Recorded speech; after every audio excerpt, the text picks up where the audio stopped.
Today we're going to learn about an organization that's been around quite some time, and we're going to find out what they do and how they do it and what they need in the way of people to help keeping them do it. It is the Civil Air Patrol, and with us is Lieutenant and Assistant Commander of this area's Civil Air Patrol, Andrew Anderson, with us this morning. Andrew, good morning. Good morning, Art. Thank you for having me today. Thanks for being with us. Take that and turn it right toward you a little bit there. Good. There you go. A long-time listener, and it's an honor to be part of your show this morning. Glad to have you here. So I think what we need to do is start with a little history of the Civil Air Patrol, how it got its start and what it does. Yeah, absolutely. Interesting enough, it goes back to World War II times. We had civilian pilots at the time. They were using their personal aircraft to search for subs from our coast to make sure that there weren't any surprise attacks out there. And since then, the program has continued to evolve and change. We are the Air Force Auxiliary, a nonprofit organization. Certainly we pick up a lot of our traditions from the Air Force and a lot of the oversight. But today, it's kind of a best-kept secret as far as community service and youth development is concerned. But it's a military-structured organization, isn't it? In the way the cadets act and uniform and training.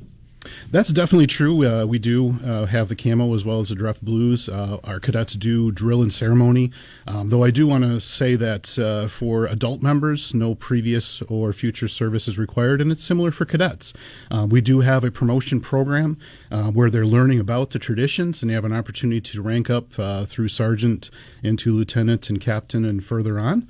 And they're learning about the traditions within history and can be prepared, certainly, for military service. And if they do reach a certain rank, Billy Mitchell Award and beyond, they have an opportunity to enlist in a service, doesn't matter if it's Air Force, Navy, Marines, whatever, as E3 enlisted instead of a regular boot camp experience. And so, just out of curiosity, because it's Civil Air Patrol, and most of what we ever hear about the Civil Air Patrol is search and rescue and things of that nature.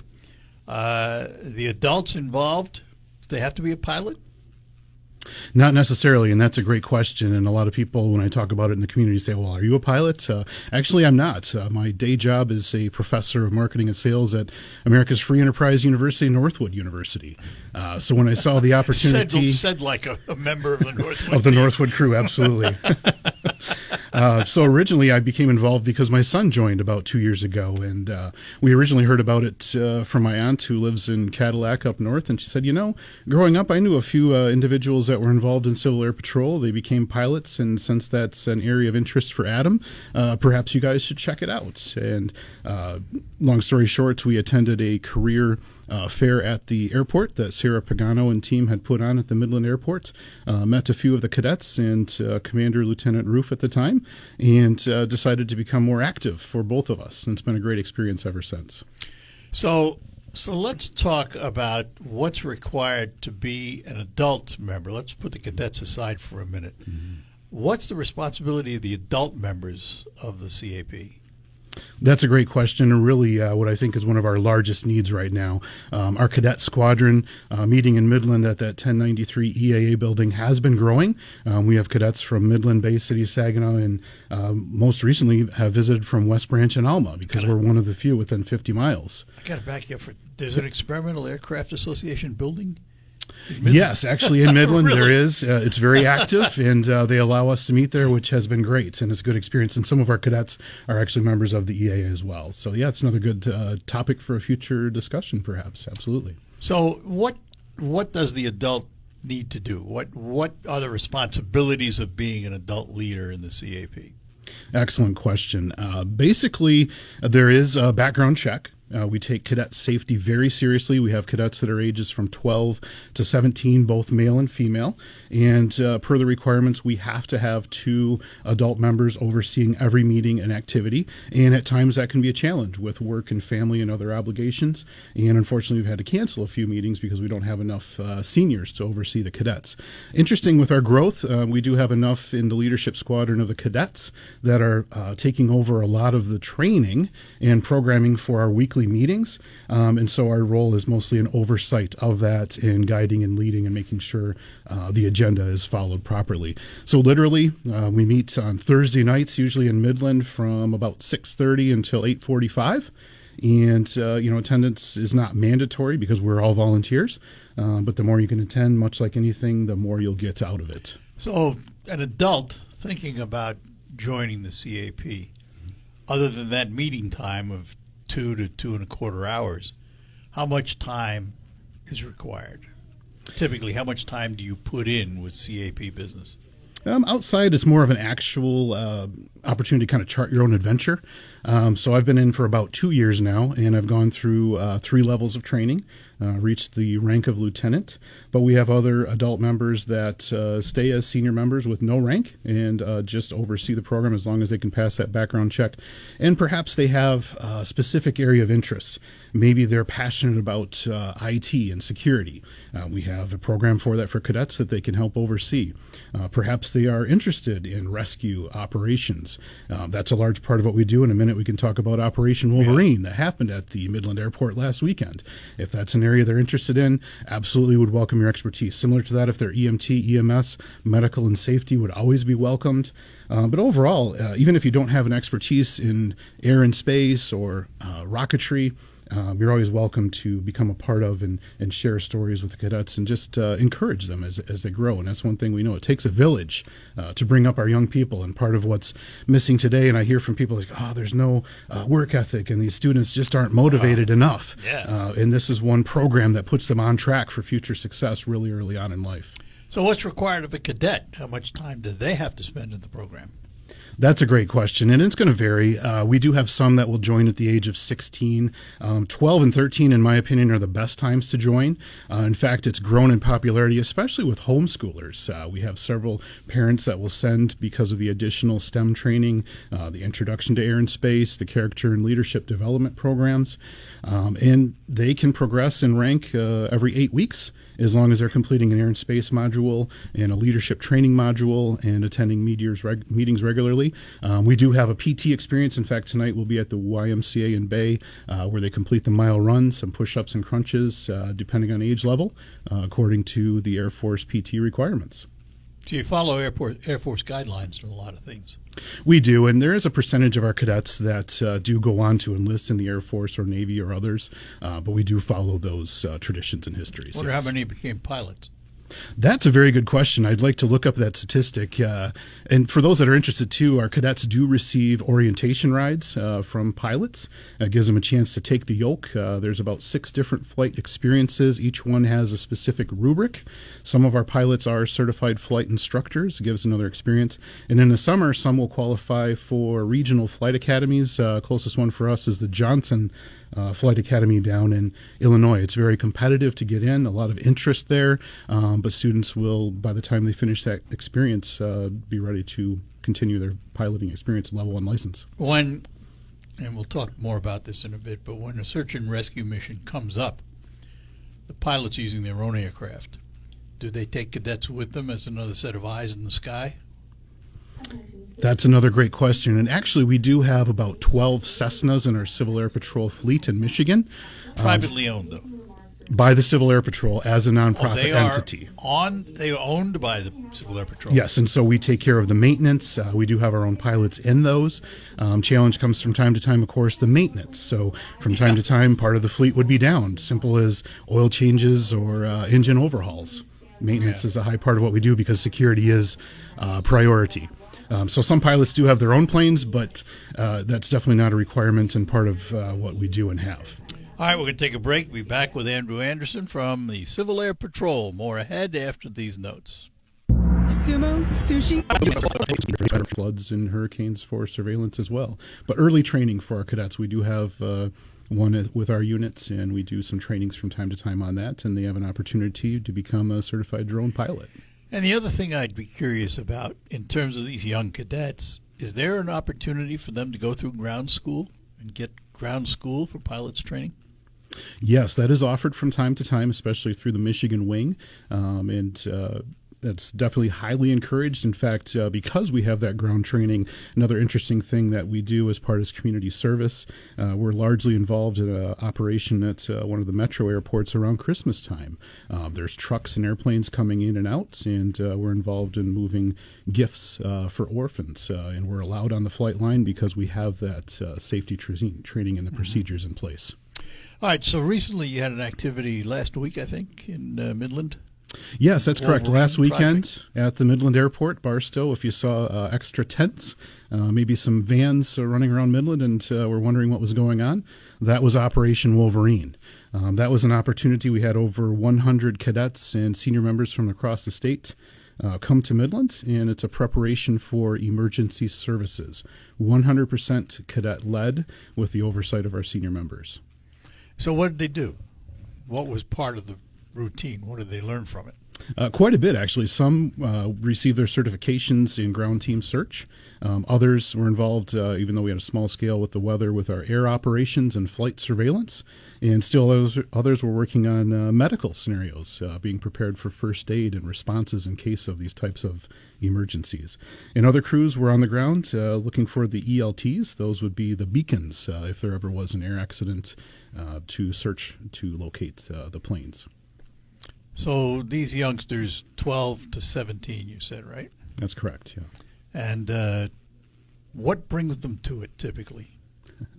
That's interesting. The Civil Air Patrol overall, with our last 5 visitors, interesting enough, the parents have said, well, they searched it out, found it on their own, they're interested, and that's why we're here. And I think that's great to see that happen because, again, it's one of best kept secrets in service and youth development. But when a youth comes forward and says, hey, I found this program, I'd like to go and check it out, that's showing a lot of initiative up front, and we love to see that. And then from there, we try and gauge what their interest levels are. Are they interested in rescue operations? Do they want to become a pilot? Are they just here for leadership and character development? Are they interested in STEM training? So many different paths that the students can take when they become a cadet, and that's what we help to try and find their areas of interest. So if they join the military, they're going to be yelled and screamed at in boot camp. Do you put them through that in the CAP to give them a taste of what it's like? Probably not to that level as far as the hazing and traditions. However, cadets do have an option to attend a summer encampment, and my son and I both attended last year up in Alpena. It was a week long, cadets and seniors being separate. I had different training than he did. But the interesting thing, no technology for those kids for that entire week. They were up nice and early. They were out doing march and drill and ceremony. They were dining together at the dining facility. They were going through leadership training and also experiencing some of the additional PT requirements right on site and building a lot of camaraderie with their different squadrons and flights from others around the state and really from around the country that come into, because Michigan has one of the best, strongest summer encampments. Oh, is that right? Traditionally, that's what they've said. Do we have a large Michigan wing of CAP? We do. I don't know how many units for sure, but I would guess it's between 40 and 60, continuously growing, a good, strong history. And it was National Commander last year that said Michigan, Virginia, Puerto Rico, and a few other states have the best encampment experience. And I would agree that Alpena facility is top-notch. So the encampment, it's camping, in a way. In a way, it's more of a miniature boot camp. They're staying in the facilities and the barracks together as a unit, and they're getting the full experience of the dining facility, waking up early, and all the march and drill and ceremonies, too. So what types of things in terms of community service do these youngsters get involved in? Ooh, that's another great question.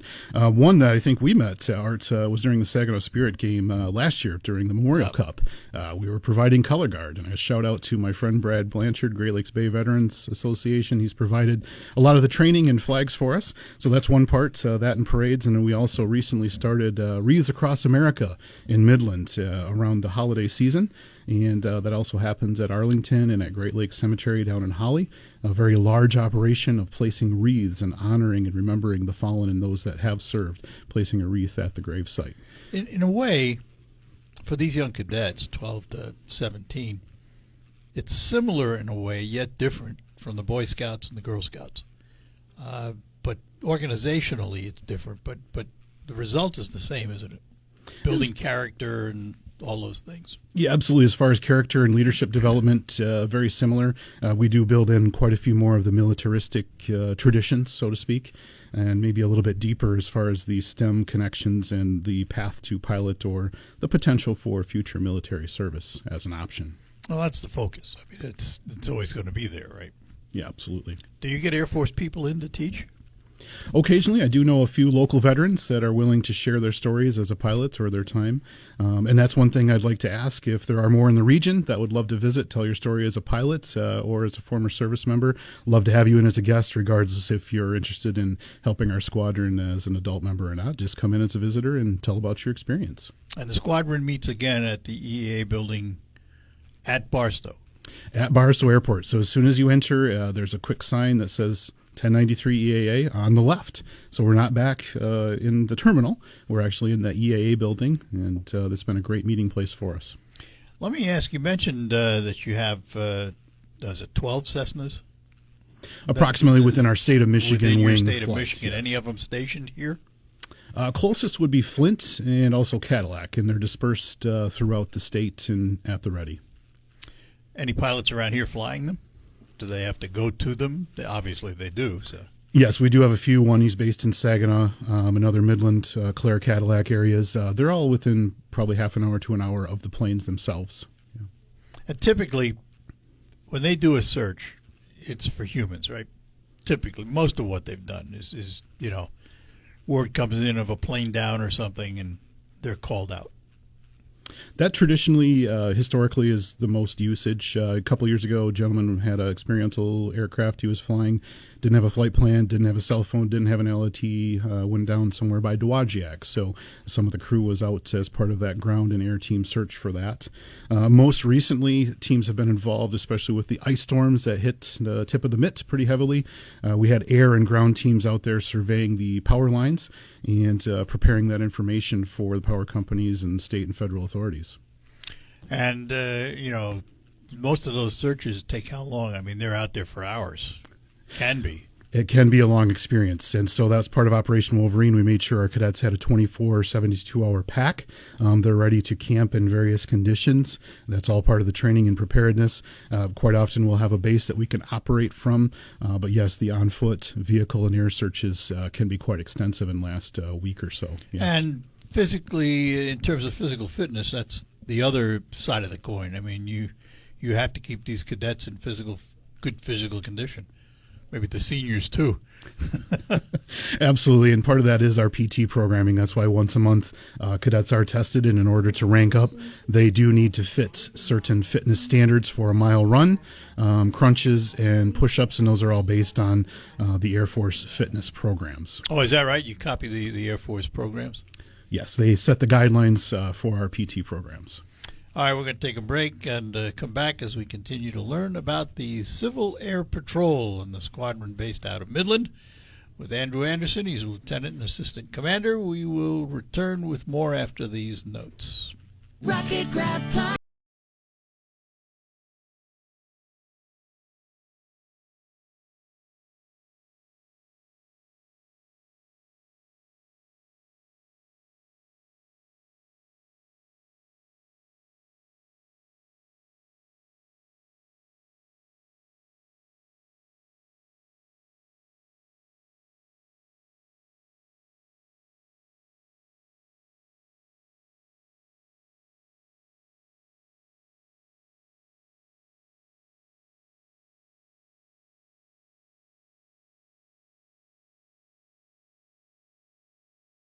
In studio with me, Lieutenant Andrew Anderson. He is the Assistant Commander of the local squadron of the Civil Air Patrol. And Andrew, I noticed on the website you list the number of local events you participate in. One of them is coming up this weekend, Balloons over Bavaria. Yes, that's been a great What kind of activities do you guys do there? Assist the balloon pilots often, and our current commander is from Frankenmuth, so he has a strong connection down there, and it's it's part of the air experience. Balloons being part of the aircraft and pilots, a good interaction for our cadets, and a chance to provide some more, as we were talking about earlier, volunteerism within the community. So how many of them will usually attend? How big a group of cadets do you bring? Anywhere from 2 to 10, depending on availability and what the needs are. And that's just one of many activities throughout the year that you do. Yeah, absolutely. We do have some other strong traditions. I briefly had mentioned Reads Across America, being a part of the parade development. Anytime we have a chance to be out in the community to provide color guard or perhaps the experience to talk about the program with others, gives our cadets more chance to be out in the community. Other community service, occasionally, not our squadron, but others have been involved with food or water distribution at the times of need because we have logistics as a Civil Air Patrol. So when those national emergencies happen, other squadrons from around the country are already prepared to step in as part of that emergency preparedness. All right, so let's talk about becoming a member of CAP. We'll do it from two different vantage points. Talk first about senior members and how they become a member of the CAP. What's involved?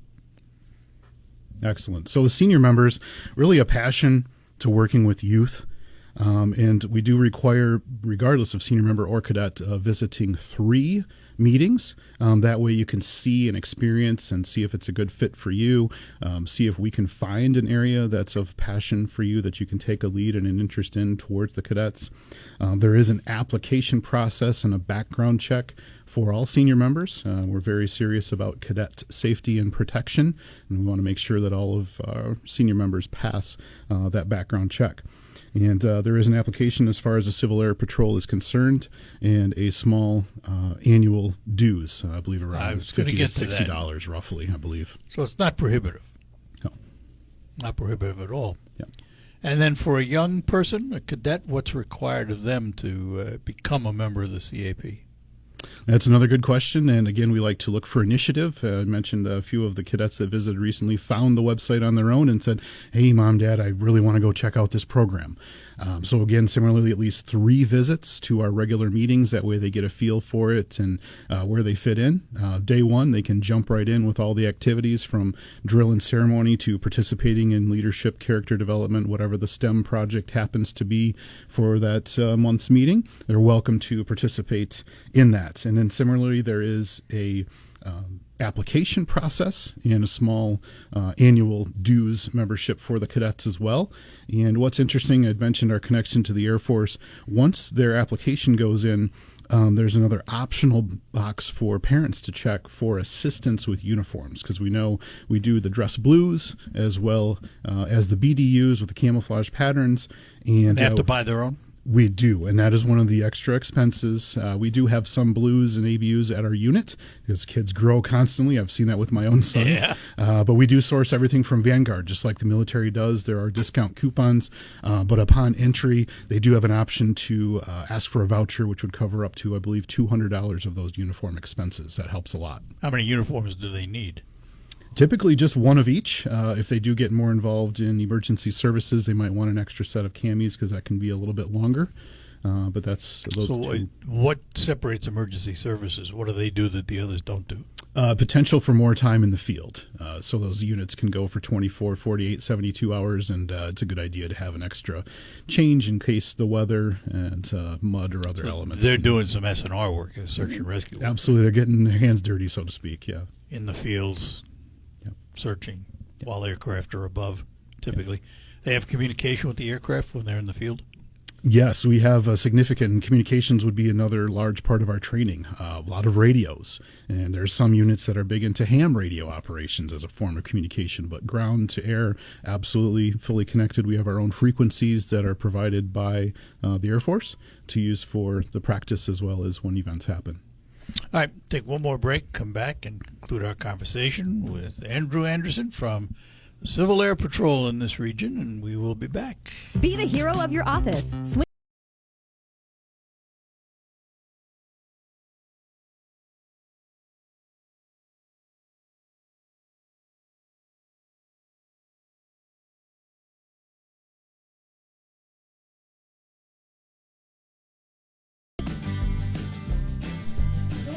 Back with you, and we'll conclude our conversation with Lieutenant Andrew Anderson. He is the Assistant Commander of the local Squadron 261 of the Civil Air Patrol.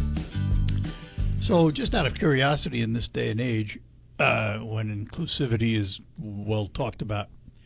Can someone with a youngster, say with a disability, join CAP? Is there room for them? Absolutely, and that is a great question and one we receive from time to time.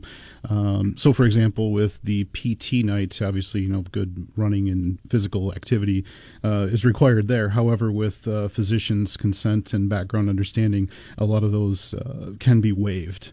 And it's absolutely an inclusive program. No discrimination. We do follow the military requirements on that. Again, coming down from the Air Force as far as being fully inclusive. What's the role of the Air Force in all of this? I mean, how interactive is the Air Force with CAP? General oversight. So Civil Air Patrol does have its own board and commanders.